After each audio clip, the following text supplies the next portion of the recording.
우리 사도신경으로 신앙 고백하시겠습니다. 나는 전능하신 아버지 하나님 천지의 창조주를 믿습니다. 나는 그의 유일하신 아들 우리 주 예수 그리스도를 믿습니다.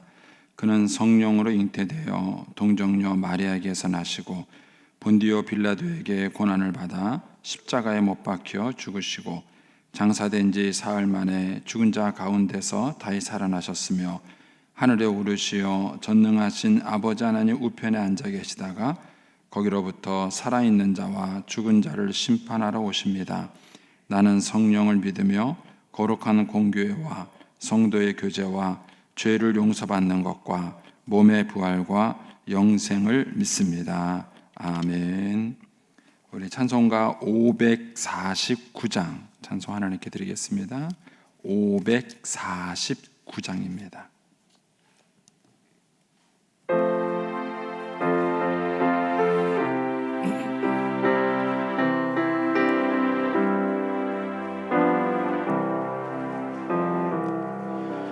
내 주여 뜻대로 행하시옵소서. 오 몸과 영혼을 다 주께 드리니 이 세상 고락간 주 인도하시고 날 주관하셔서 뜻대로 하소서. 내 주여 뜻대로 행하시옵소서.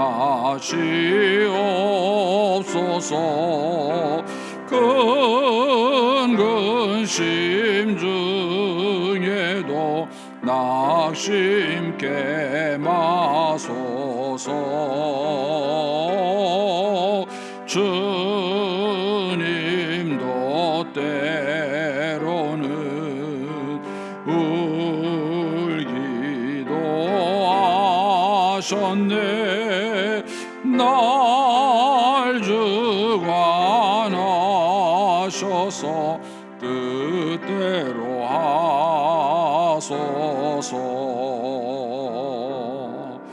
내 주여 뜻대로 행하시옵소서. 내 모든 일들을 다 주께 맡기고 저 천성 향하여 고요히 가리니 살든지 죽든지 뜻대로 하소서.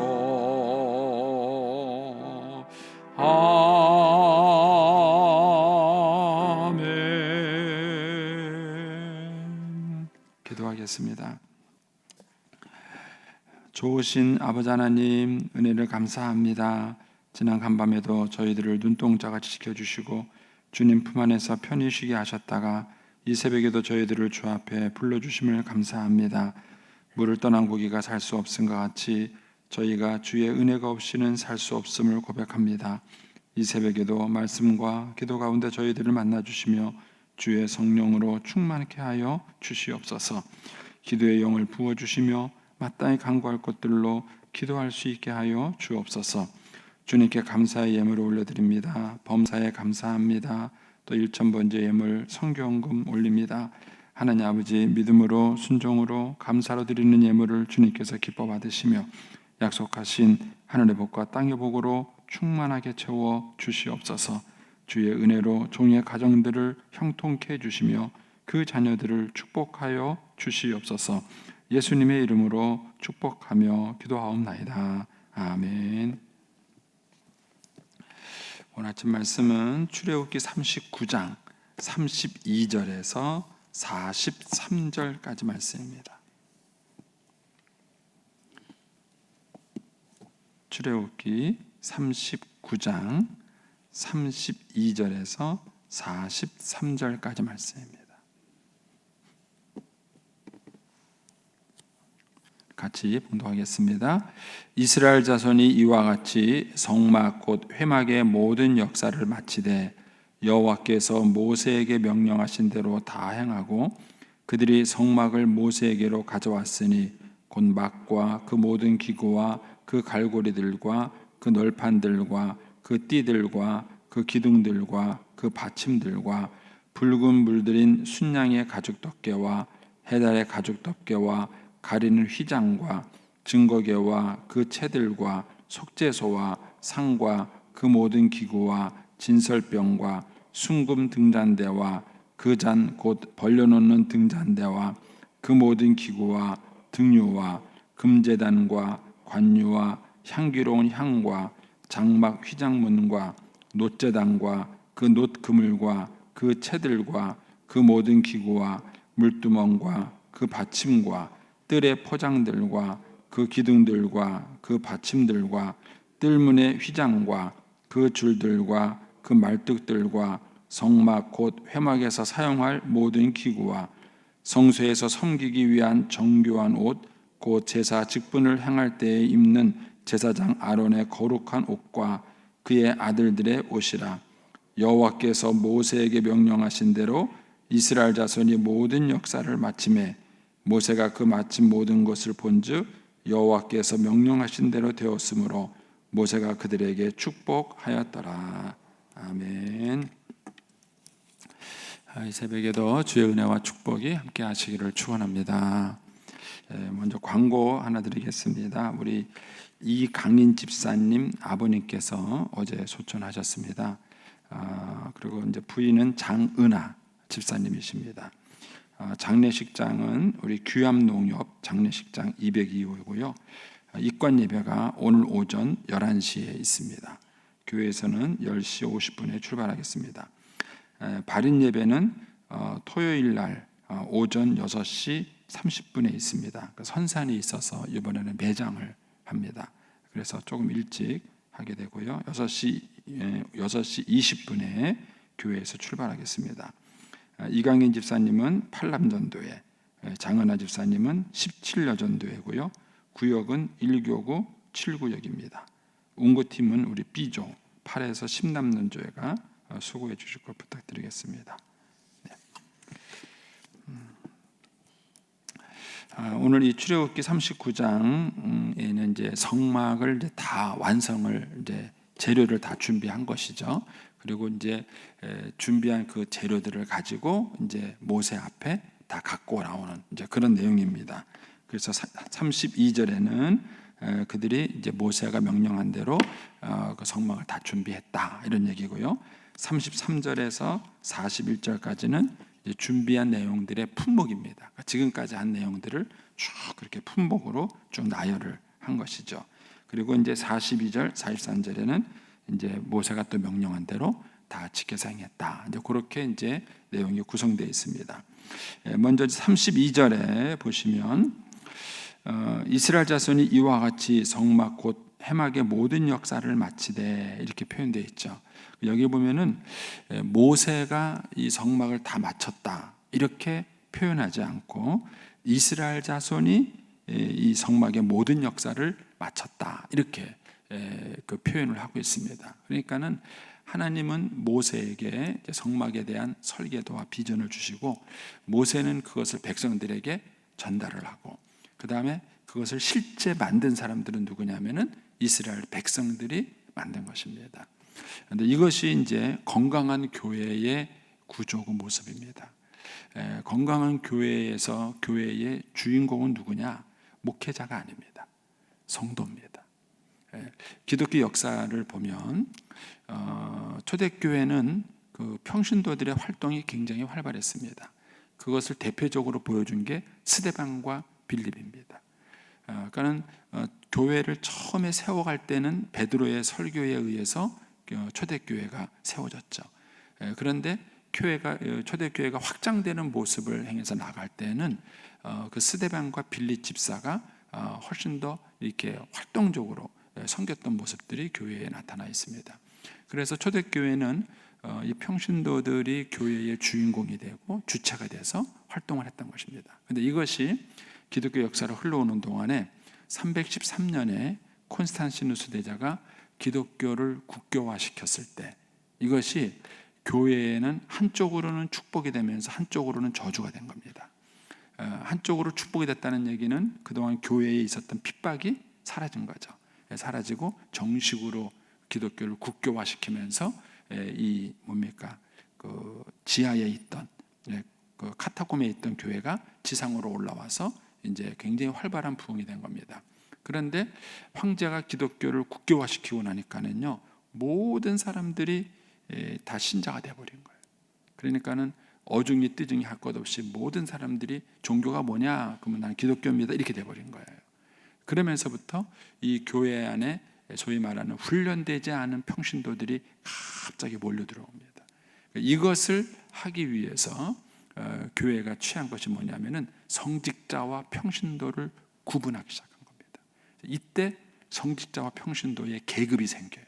기독교 역사를 보면 이때 이게 바로 중세 시대입니다.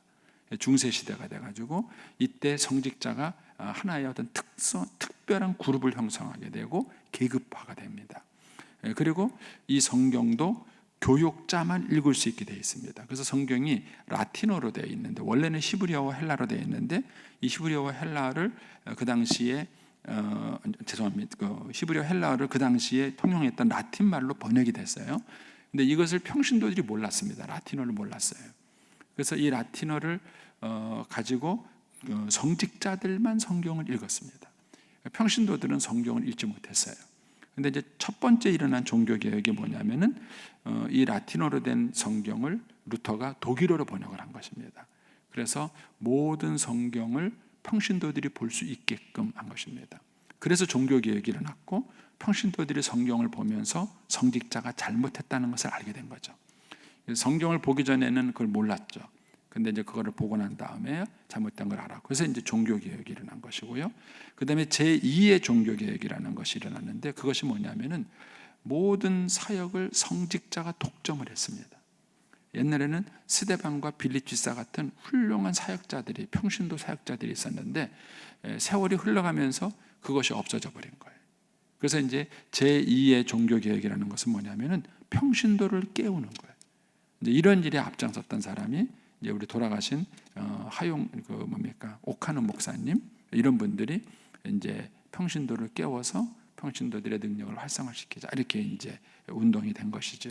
그래서 건강한 교회가 되려고 한다 그러면 목사가 유명한 교회는 건강한 교회가 아닙니다. 평신도가 유명한 교회 됩니다. 예를 든다면 그 축구 팀을 이렇게 말한다면은 감독이 물론 유명하겠지만은 감독이 직접 필드에서 뛰는 게 아니에요. 감독이 직접 필드에서 뛰는 게 아니라 감독은 뭐죠? 선수들을 훈련시키는 겁니다. 그리고 필드에서 실제 뛰는 것은 선수들이고요. 선수들이 유명해지는 겁니다. 그리고 선수들이 유명해지니까 감독도 덩달아 유명해지는 거예요. 순서가 그렇습니다. 그런데 오늘날 한국 교회는 평신도들이 유명하지 않습니다. 목회자가 유명해요. 부여중앙교회 그러면 누구 생각이 나세요? 고성래. 부여중앙교회 그러면 최대원 목사님 이렇게 생각이 나시죠. 부여중앙교회 하면 떠오르는 평신도는 누구세요? 평신도는요. 사실은 교회에서 유명한 사람은 누가 되어야 되느냐? 평신도들이 되어야 되는 거예요. 그래서 목회자의 역할은 뭐냐면 평신도들을 훈련하고 잘 할 수 있도록 세워주는 겁니다. 그러니까 쉽게 말하면 감독처럼 선수들을 잘 훈련시켜 갖고 그 선수들이 필드에서 잘 뛸 수 있게끔 만들어주는 것이 목회자의 역할인 것입니다. 그래서 목회자가 잘 해야 될 일은 뭐냐면은 성도들을 잘 훈련하고 세우고 그들의 은사를 개발해서 이 불살레가 오홀리압을 시켜서 마치 적재적소에서 일을 했던 것처럼 평신도들이 적재적소에서 사역을 할 수 있게끔 도와주는 거예요. 그것이 건강한 교회 구조입니다. 그것이 지금 전 세계적으로 제2의 종교 개혁이다. 그래서 이제 활발하게 이제 움직이고 있습니다. 근데 제가 이제 부여에 와 보니까는요, 부여는 이쪽이 좀 약간 바람이 늦어요. 제가 와서 보니까 아직도 그 전통교회 모델이 강합니다. 강한데 건강한 교회 구조는 뭐냐면은 모세가 하나님의 음성을 듣고 모세가 성막을 지은 것이 아니라 모세가 하나님의 음성을 듣고 그것을 백성들한테 가르쳐줬죠. 불살레가 오홀리압에게 전달을 해줬고 그 불살레가 오홀리압이 주동이 돼서 뭡니까? 이 성막을 그들이 만든 거예요. 그래서 건강한 교회는 평신도들을 세우는 것이 건강한 교회입니다. 그래서 목회자는 평신도들을 위해서 존재하는 거예요. 그래서 그 평신도들을 건강하게 세워갈 수 있도록 훈련시키는 겁니다. 그래서 이제 그들이 일을 하고 나면 그 다음에 이제 40절로 한번 가보십시오. 43절이요. 43절에 가면은 모세가 그 마침 모든 것을 본즉 여호와께서 명령하신 대로 되었으므로 이렇게 말해놔요. 그러니까 모세의 역할은 뭐죠? 이들에게 성막에 대한 설계도를 보여준 것이고 그들이 일할 수 있도록 불살레가 오홀리밥을 지명해서 일을 하게 만든 것이고 그 다음에 일이 다 끝나고 나니까는 일이 제대로 됐는지를 뭐예요? 확인하고 점검하는 일을 모세가 한 것입니다. 마치 건축으로 말하면은요, 이 설계사가 건물을 이 설계를 해요.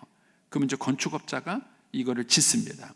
그런데 반드시 뭐가 따라붙느냐면은 감리가 따라붙습니다.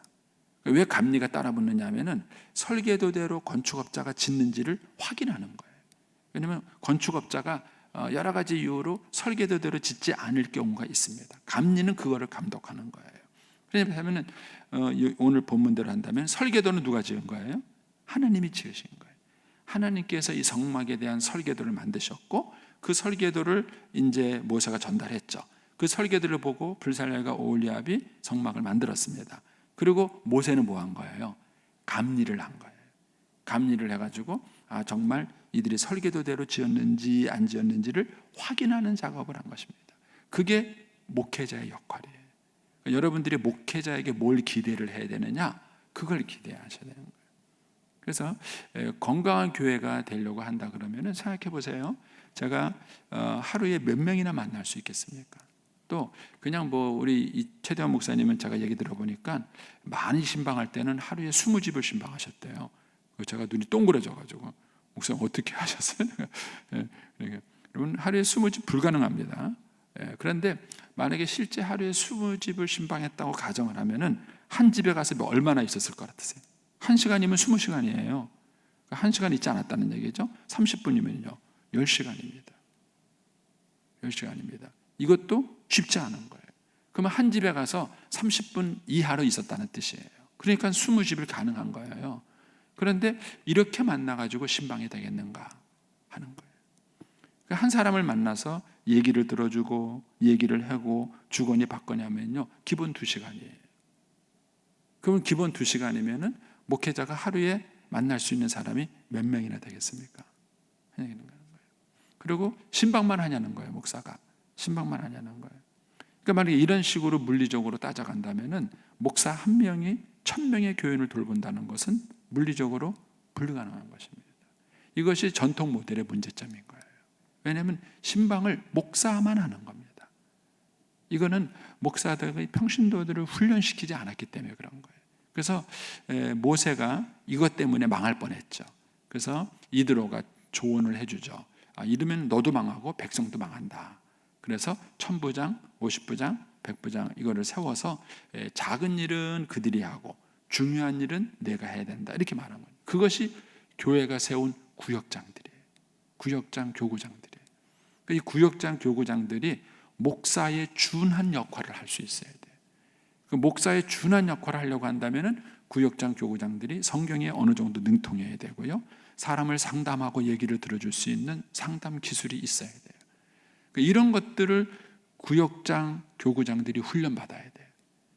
구역장, 교구장들이 기본적으로 이런 성경을 배우고 상담을 들었을 때 어떻게 상담을 해야 되는지에 대한 기본적 훈련들을 그들을 받아야 되는 거예요. 그런데 이런 훈련이 전혀 없는 거죠. 구당, 교구장, 구역장들에게 이런 훈련들이 전혀 없었기 때문에 이 활성화가 잘 되지 않았던 것입니다. 그동안 전통교회에서는 구역과 교구를 그냥 조직관리 차원에서 한 겁니다.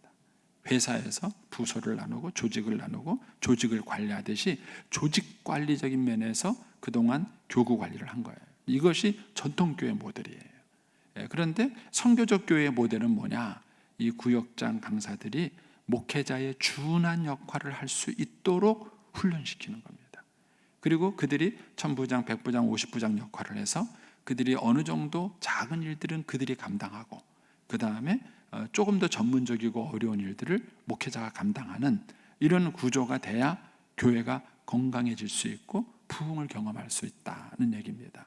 그래서 이제 여기도 보면은 그런 원리가 잘 나타나 있는 거예요. 설계도는 하나님이 주시고 전달은 모세가 하고 일은 불살레가 오홀리아가 백성들이 하고 그리고 그것이 다 지어진 다음에는 제대로 된 설계도대로 됐는지 안 됐는지를 모세가 점검을 하고 이런 것입니다.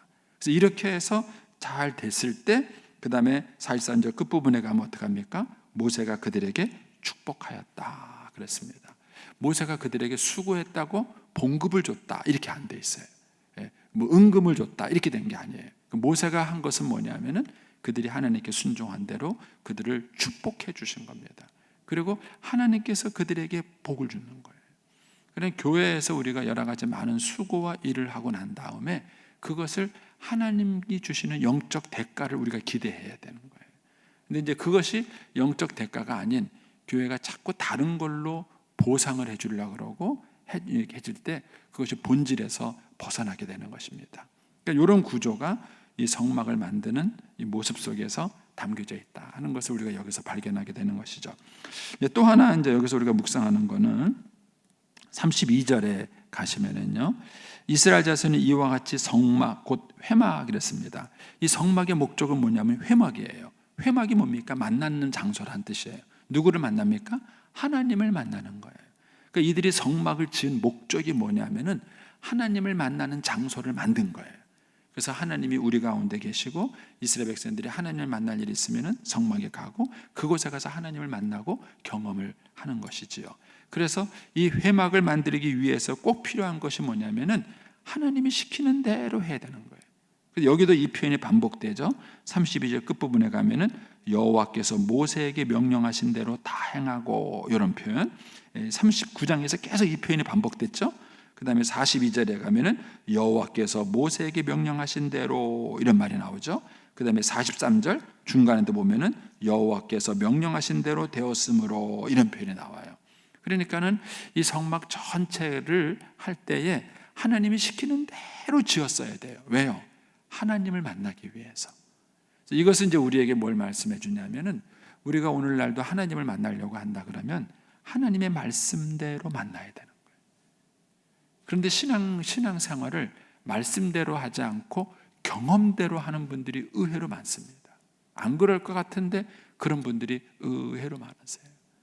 그래서 신앙생활을 해서 하나님을 만난다라는 얘기는 하나님이 뭘 요구하시느냐 그걸 알아야 될 거 아니에요. 하나님이 뭘 원하시는가 하는 거예요. 하나님께서 뭘 바라시는가 하는 것입니다. 여러분 기도만 하더라도요 기도의 정의가 굉장히 다양해요. 근데 기도가 뭐지? 성경에서 기도가 뭐라고 말하고 있지? 예배는 뭐야? 하나님께서 예배는 뭐라고 말하고 있지? 이런 의문점을 가져야 되는데 아무 의문점을 갖지 않아요. 그리고 자기가 드리는 예배, 자기가 드리는 기도가 그냥 맞다고 생각을 해버리는 거예요. 이런 데서 신앙의 실수가 오는 것입니다. 신앙은 내 마음대로 하는 게 아니에요. 그러면 하나님 만날 수 없어요. 신앙은 말씀대로 하는 거예요. 그러니까 하나님이 뭐라고 원하시는지, 어떻게 만들기를 원하시고 어떻게 행하기를 원하시는지를 성경에 기록이 되어 있는 거예요. 그래서 신앙생활의 가장 기본적인 출발이 뭐냐면 성경 읽기예요. 기도하기가 아니에요. 성경을 읽고 하나님의 음성을 듣고 거기에 대한 반응이 기도예요. 근데 이 순서가 뒤바뀌어 버리는 거예요. 그러니까는 신앙생활을 그렇게 오래 해도 하나님 만나는 은혜가 없는 거예요. 하나님 만나는 은혜, 하나님 만나는 경험, 그 축복이 없는 것입니다. 왜냐하면 하나님의 뜻대로 지어진 회막이 아니니까 하나님이 거기에 임재하지 않으세요. 우리가 이제 이 40장 가서 보겠지만은 이렇게 해서 모세가 하나님이 시키는 대로 성막을 완성하고 나니까 거기에 구름이 임해요. 하나님이 그 만들어 놓은 곳에 임해서 함께 하신다라는 것을 역사적으로 보여주시는 겁니다. 그래서 신앙생활을 할 때 여러분들이 말씀을 읽고 말씀에 반응하게 되면 하나님이 나와 함께 하신다는 것을 여러분들이 경험할 수 있어요. 그리고 실제로 여러분들이 경험하게 되고 또 하나님이 실제 나를 어떻게 도와주시고 구체적으로 이끌어 가시는지를 경험할 수 있는 것입니다. 근데 그렇게 하지 않고 열심만 하기 때문에 안 되는 거예요. 이스라엘 백성들이 실수한 게 그거예요. 그들이 열심은 있지만 하나님의 뜻대로 가진 열심이 아니었다. 그것이 바리새인들이었고, 그래서 예수님이 늘 바리새인과 충돌하고 그들하고 이제 책망하고 다퉜던 그런 모습들을 성경에서 보게 되는 것입니다. 자, 그다음에 한 가지 더 생각해 보실 것은 이 33절에서 41절까지의 성막에 이 필요한 모든 것들이 목록만 쫙 나와 있죠. 근데 이 목록들을 우리가 이제 하나씩 우리가 다 지난 시간에 배웠을 때 뭐였냐면은 이 목록 하나하나에 뜻이 있어요. 의미가 있습니다. 진설병은 진설병대로, 등잔대는 등잔대로. 왜 등잔대를 이렇게 한 덩어리의 금을 가지고 쳐서 만들었는가? 그걸 이으라고 하지 않았어요. 한 덩어리의 금을 가지고 7개를 연이어서 만들 수 있도록 그렇게 만든 것. 크기, 모양, 사이즈, 성막의 위치와 구조, 이런 모든 것들이 하나님을 만나는 데 필요한 모든 것들을 상징하고 있는 것입니다. 그래서 그들은 성막에 갈 때마다 그 성막에 있는 모형과 이런 것들을 통해서 하나님을 느끼는 겁니다. 이게 교회예요. 교회에서 꽃꽂이를 하든 장식을 하든 뭘 하든 간에 관점이 무엇이어야 되냐면은 하나님을 느끼도록 하는 거예요. 성도들이 꽃꽂이를 보더라도 현수막을 보고 그다음에 장식을 하고 물건을 하나 놓은 거를 보더라도 사람들이 거기서 뭘 느껴야 되냐면은 사람을 느끼면 안 돼. 거기서 하나님을 느껴야 돼. 한 걸음 더 나가서 하나님의 성품과 은혜를 느끼는 거예요. 그것이 교회 안에서 이루어지는 모든 예식과 그다음에 순서의 의미인 것입니다. 그래서 이 교회가 존재하는 목적은 뭔가? 그곳에서 우리가 하나님을 만나고 하나님을 경험하는 것이다 하는 것입니다. 저와 여러분이 이 부여중앙교회를 통해서 살아계신 하나님을 만날 수 있고 또 우리의 자녀들이 이곳에 와서 하나님을 경험하고 그래서 그 하나님을 통해서 위로와 축복을 받을 수 있게 되기를 축원합니다. 기도하겠습니다.